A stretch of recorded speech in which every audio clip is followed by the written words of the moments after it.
Hello, everyone, and welcome to Police Off the Cuff, Real Crime Stories. I'm your host, retired NYPD Sergeant Bill Cannon, a 27-year veteran of the NYPD. So some new goings-on in the Luigi Mangione case. His lawyers, and that's on the right side of this thumbnail, is Karen Friedman Agnifilo. His lawyers are seeking dismissal of the state charges.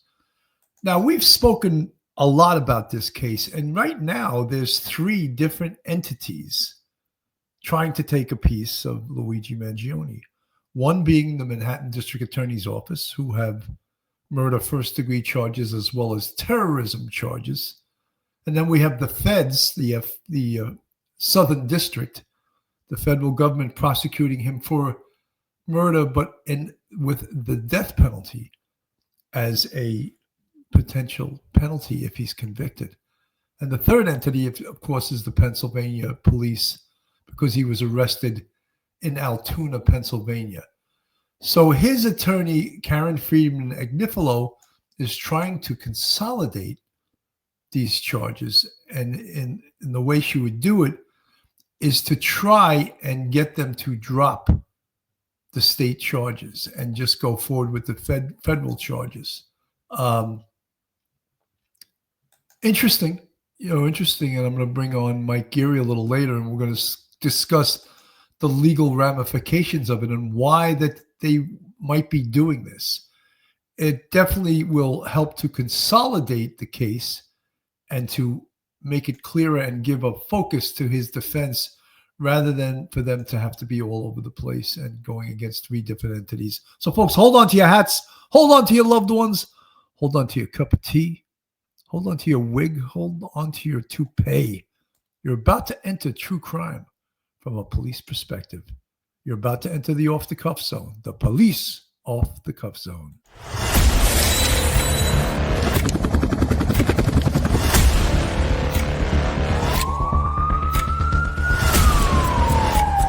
There has to be some common sense. They were the ones who called 911 to get him help, and now they're calling for change.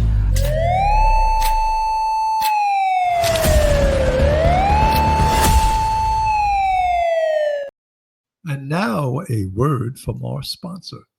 It's time to head to the track as the first leg of the Triple Crown, the Kentucky Derby, is here.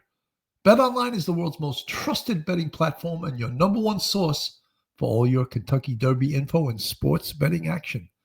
With the largest selection of odds on everything from NBA and NHL playoffs to the Major League Baseball and UFC and boxing, BetOnline has you covered for all your online wagering info. In between games, head over to the BetOnline Casino with all the top Vegas-style games, including poker and live casino. BetOnline, the game starts here.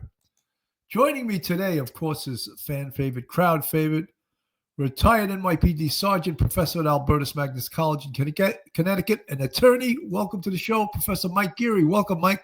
Bill, good afternoon. Good to see you. Thank you for having me on. You know, Mike, we've discussed so many of the legal ramifications from this case, but it is rather unusual. One incident, well, you could actually say there's more than one incident, but one incident that led to all of these cases, and it's the murder of United Healthcare CEO Brian Thompson. But yet three different jurisdictions trying to prosecute him. Your thoughts? Yeah, Bill, this is a very unusual case, to say the least, and I think we all know that.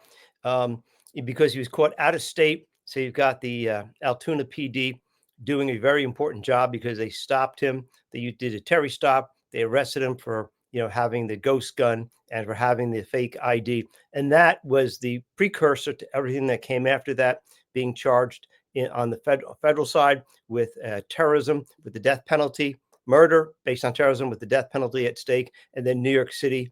We saw the perp walk and everything. This case is so unusual. I actually haven't seen one like this in decades. And Karen Friedman Agnifilo, she has a whole heck of a lot of work because she's got to work for Luigi in three different jurisdictions. And as you say, she's chipping away here and there, doing what she can for Luigi to try to get the case into one forum, just one. and she's looking, it appears, to get the case into the federal side in the Southern District in Lower Manhattan, and get rid of the state charges in Pennsylvania, get rid of the New York state charges in Manhattan. Very unusual. Mike, I'm a little surprised because I would have thought, and I think you may have thought the same thing, that, well, maybe it'd be good. Let's see if we can get rid of the federal charges, because that's the death penalty. However, it seems like they're taking that on as a separate issue. Let's take on the separate jurisdictions. Let's see if we can get rid of one of them. And then we'll take on the death penalty portion of this, because we don't think that this should be a death penalty case. And I think that may be her strategy.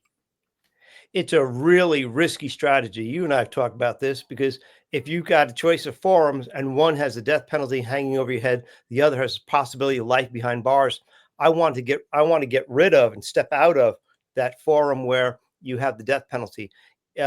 Maybe she feels that because the Southern District, the jury pool will be from Manhattan, Bronx, Westchester, Putnam, Orange counties, a larger section of downstate New York, rather than just have the trial take place in Manhattan with only Manhattanites, people who live in Manhattan, being on the jury. Maybe that's what she's thinking. But to me and you, it's counterintuitive. I would want to get that case as quick as I can out of this federal government into the state government, where I then could do a plea, perhaps say, look, life behind bars, we'll take it, but we got to get work on this death penalty thing.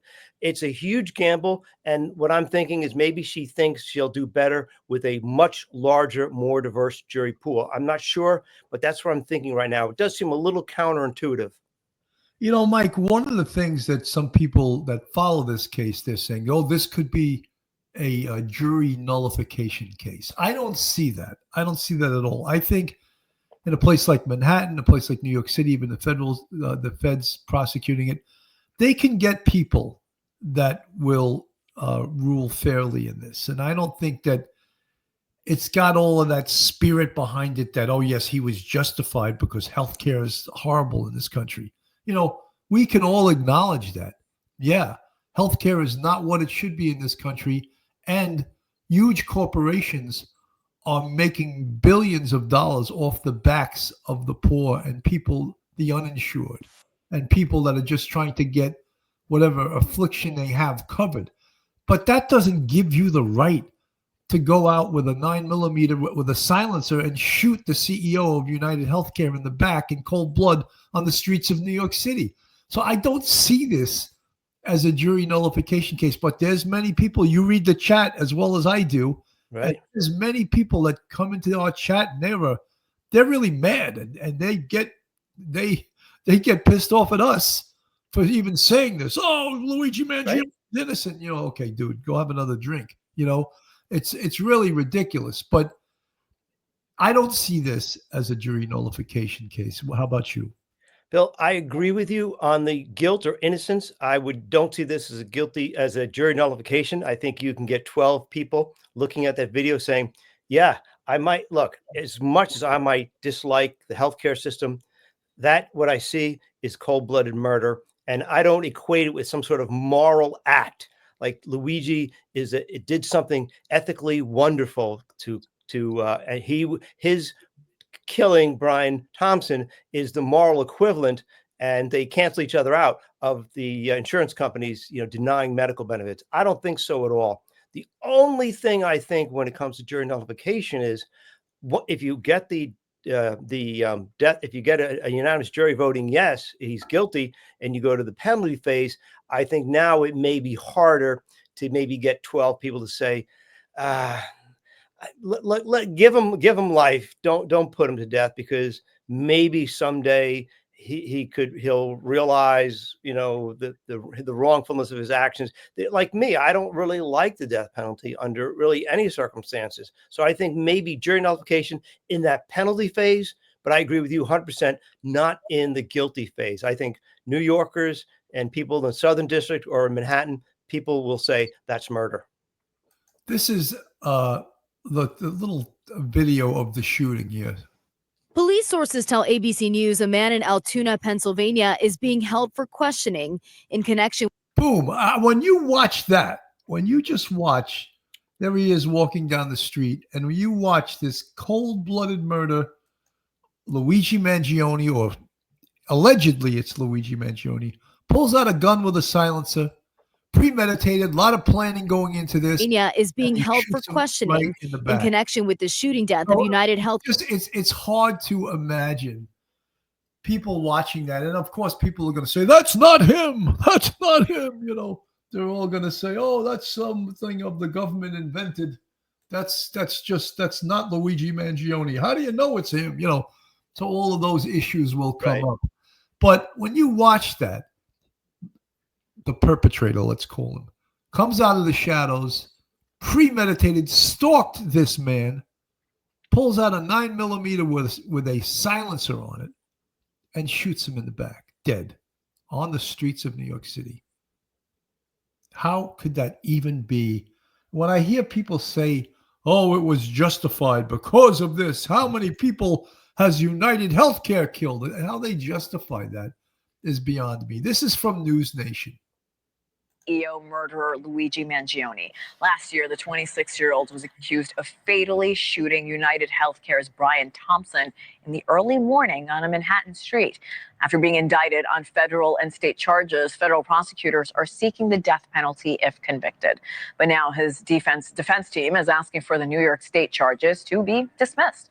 News Nation's Caitlin Becker is here. She has been following the story from the very beginning. Caitlin, what's the argument Mangione's attorneys are now presenting to have his state murder charges thrown out? It's actually something that you and I have talked about this very case when we found out that he was being charged in 2 courts. They're claiming it's double jeopardy, arguing that one set of facts is being used to charge him for murder in 2 separate places, which is in fact true, but they're saying that constitutes double jeopardy. Here's how they worded it here in these 57-page document. They say, quote, "By charging Mr. Mangione in both state and federal courts, prosecutors are trying to get 2 bites at the apple to convict Mr. Mangione. Even more troubling is that the 2 bites the prosecutors are seeking are for the death penalty and life imprisonment." Now, double jeopardy is a term we've all heard of. We have talked about it before. It means you can't be charged for the same crime twice. Right. There is a very key word that we don't talk about. In the same jurisdiction. So jurisdiction matters here. And the way this has been explained to me by other prosecutors, the court systems operate in separate spheres. It's called sovereign jurisdiction. So yes, they're in the same place. These courthouses are a stone's throw from one another in Lower Manhattan. But federal court is one sovereign jurisdiction and state court is another sovereign jurisdiction, which means double jeopardy wouldn't apply here. But his defense team has to throw kind of everything they can at the wall here to appropriately defend their client. This saves them from, however this shakes out if he gets convicted, from being able to come back and claim ineffective assistance of counsel. Or you could potentially get a judge who maybe sees how it's written in the Constitution differently. So it's something that I'm not surprised they tried to do, but it is unlikely to pan out for them in court, and that Mangione will in fact face 2 murder charges in 2 separate courts. Caitlin, this case. Thank you for. Wow, that's so there. Well, she's predicting. I don't know what she has a crystal ball, whether she could say that or not, but she's predicting that Luigi Mangione's defense will not be successful in having the state case dropped and just dealing with the feds. The state case is supposed to go forward first. So this is a very interesting thing. I mean, they're going to be working on it. They're going to be working on it with the hearings. They're going to be working on it with a separate judge.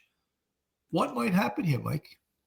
Yeah, Bill, if the state is going first, okay, and she's trying to get the case out of New York State court into federal court, I don't think she'll be successful because, as the lady explained, the separate sovereignty doctrine, I don't agree with it. I think it is terrible, but we've seen this in many cases. If you think back throughout, last 20, 30 years, where you may get someone tried in a, usually it's police officers, get tried in a state court, they're cleared, now they get charged in federal court with the same kind of thing and they go to prison. We've seen this many times.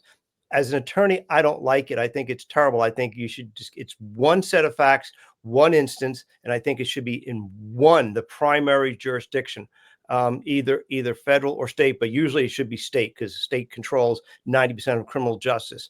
But the thing is, if the New York goes first and he's considered innocent, now she's that's great for her. Now she's going to have to try to relitigate the double jeopardy point in federal court again. And if she loses, she's now doing a death penalty case. I honestly, in a weird way, I think the best thing for Luigi Mangione would be a guilty verdict in New York State court and the possibility of life behind bars. And therefore, she could then argue, look, he's already behind bars. It's not like he was tried in New York City and was set free. They acquitted him, and now you're going to try him in federal court. If he's already serving time in state prison after he's got a felony conviction and a life sentence, what are we talking about? We're going to do it all over again. I mean, I don't know. I'm not sure about her strategy, but it is a kind of a very strange. When you start thinking of the possibilities and what comes first, what comes second, what happens if this happens, what happens if something else happens, you can end up with all kinds of really strange results. You know, Mike, I'd like to remind everyone, too, that Karen Friedman Agnifilo was a former Manhattan assistant district attorney. And I think under Cyrus Vance, she was the second in charge. So she is no slouch. She is quite an accomplished defense attorney. I think she knows very well her Joel Seidemann, the Manhattan DA prosecutor. I think she knows him very well because he's been in the Manhattan DA's office for over 40 years. So their paths have crossed many times. So she knows what she's up against. And Joel Seidemann, the prosecutor for the Manhattan DA, is outstanding. I worked many cases with him. He's an outstanding, tenacious, learned, very smart prosecutor. So Karen Friedman Agnifilo knows what she is up against. So could that be also maybe why she's trying to get the state case dismissed, because she knows what she's up against in the state? Maybe she feels more confident going against the feds. The feds, though, seem to have unlimited money. They can use all their tools to get a conviction. I want to play this from WPIX. 7:33, developing right now. Could a critical police error put the case against accused CEO killer Luigi Mangione in jeopardy? That's one issue. Another being raised entirely tossing out one of the cases against Mangione. Kirsten Cole here with more on what the defense is now challenging in court. So what's going on here? You know, so $1 million has been raised for his legal defense fund, and his lawyers are hard at. Let's just stop there for 1 second. Right. $1 million has been raised for his defense. I mean, it just shows you the pop culture behind this. So many people, they see the mean, bad government, and that's who they're sort of going up against. Is governments created this, the healthcare system, and the CEOs and the greedy healthcare companies. And here's a kid that got a gun and killed this evil CEO of this huge healthcare corporation called United Healthcare. Nothing said that Luigi Mangione is a child of immense privilege, graduate of UPenn, an Ivy League school. His family, multi-millionaires, happens to own 12 nursing homes. I somehow brought that up as almost like a psychological thing. Was he in fact shooting his own family when he shot Brian Thompson? Was he getting back at his own family in some Freudian way? You know, I sort of think that, you know, and maybe it doesn't make sense to all, but it makes sense to me. Was he hating the very background that he came from, Mike? Yeah, maybe he felt guilty because people may have considered him privileged. And so therefore he has to make atonement for all that he has. And maybe he was made to feel ashamed of the fact that his family over several generations worked really hard and built up, you know, and achieved the American dream. Maybe he just felt like he needed to, maybe in a weird way, I agree with you, like he needed to reclaim and cleanse his soul by saying, I'm going to reject all that my family has done for me, and I'm going to strike out on my own. I'm going to make me Luigi Mangione. I'm not speaking for my family. I'm speaking for me. I'm going to shoot somebody. I'm going to atone for my perceived privilege that people have thrown at me. Perhaps maybe he feels guilty about his life and having so much, and maybe he feels like, just think about the end weird. of your life, say, right? Right. And if, for God forbid, you wind up in a nursing home. People don't, not everyone realizes this, that you first have to turn over all your assets to pay for it. If you own a home, they take it. If you have money in the bank, they take it. You have any type of assets, they take it to pay for your care. Care which could be anywhere from $12,000 to $15,000 a month or more. First of all, why does it cost that much to keep some old person in a dingy room? It's ridiculous. It's ridiculous. So Luigi Mangione's family owns 12 of these facilities that we're talking about. So I'm just laying that out there. Let me go back to the WPIX. Work on his behalf. 57 pages his attorney submitted in this recent filing. They want key evidence tossed out. They only want one case to proceed, not two, citing double jeopardy. And they want the death penalty off the table, saying murder as an act of terrorism does not fit these allegations. All of this layered in with a first look at images from police body-worn camera showing Mangione being apprehended at that McDonald's in Pennsylvania. A first look at the now infamous arrest inside a Pennsylvania McDonald's of Luigi Mangione, coming as his attorneys are using police officers' own words, asking a judge to toss crucial evidence. Me and my partner and I recognized him immediately. He had asked the suspect if he had been in New York City recently. A defense motion now to throw out evidence based on those admissions. 57 pages of arguments asking the judge and the state prosecution to suppress statements Mr. Mangione made to law enforcement between December 9 and 19, 2024. Further, after prosecutors turned over police body-worn footage, Mangione's attorney, Karen Agnifilo, asserting nearly 20 minutes after law enforcement first approached Mr. Mangione, prevented him from leaving, and asked him numerous interrogation questions, they finally read Mr. Mangione his Miranda warnings. This is a great issue because, and I will tell you why from a police officer's perspective, right? This goes into the law of arrest, all right? And the most important thing about the law of arrest, Miranda warnings, is when, in fact, is the person in custody. And I have argued with attorneys on the stand myself. So when you approached my client, was he free to leave? My answer, no. Was he under arrest? My answer, no. How is that possible, officer? I'll explain it to you, counselor. He was not under arrest because I didn't establish probable cause yet.